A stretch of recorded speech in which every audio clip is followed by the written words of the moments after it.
I write this in the summer of 2020, from Phoenix, Arizona, where I am newly calling home. I graduated from university less than a year ago, and now I'm living halfway across the country with no one from my former life besides my girlfriend Hannah and our 2 dogs.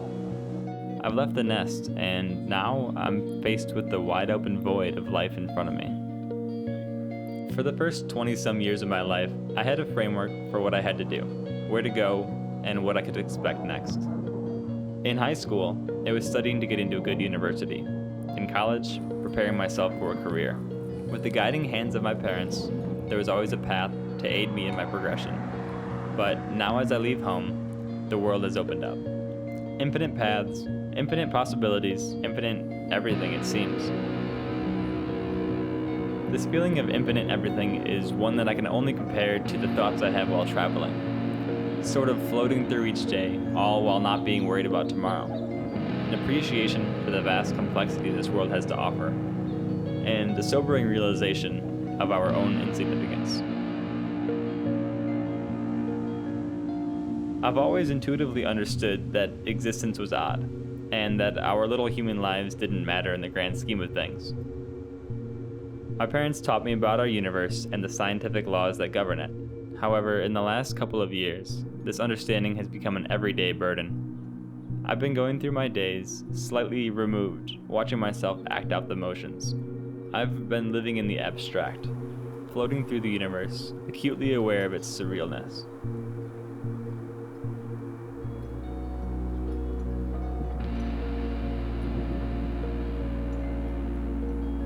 I went to Europe a while ago with some of my best friends, and reflecting on this trip, I'm beginning to be able to start easing my mind back into reality.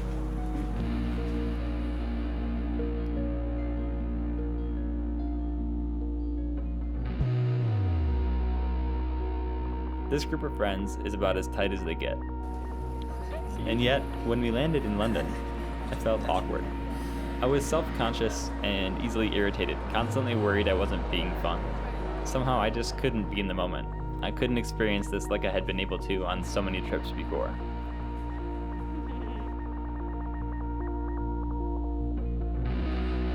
Hannah and I had just started dating only a few months prior.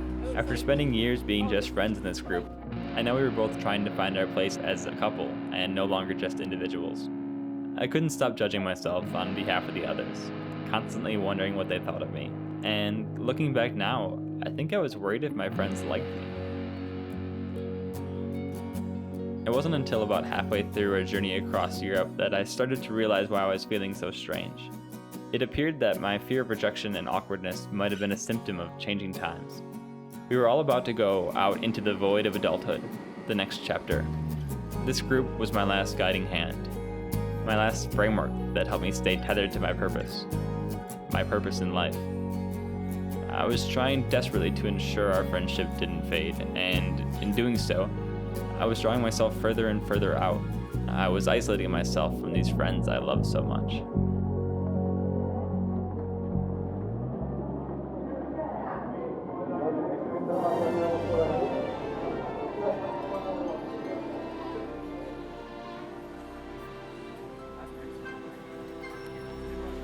So it was there, in Paris, France, sitting beneath the Eiffel Tower, that I decided I needed to let go. Somehow our lives had led us to drinking wine beneath one of the great wonders of our world on a perfect summer evening, with not a worry amongst us. Staring up at this marvel of human design, we thought about how lucky we were. Lucky to be able to travel, lucky to be healthy, and lucky to have each other.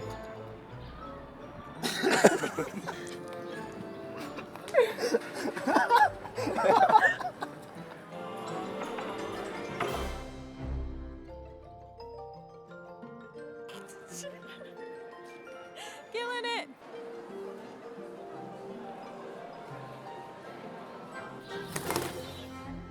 Luck, chance, fate, predestination, however you describe the laws that dictate this universe, the only thing that is for certain is what we are feeling in the moment.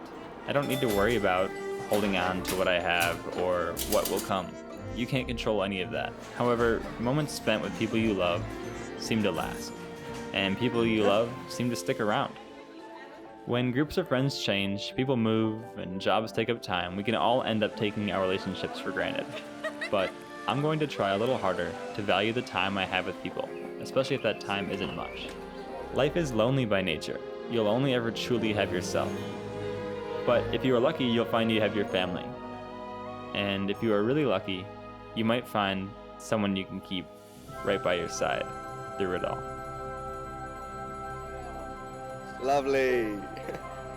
Okay. I Aww, took like 10. that's cute.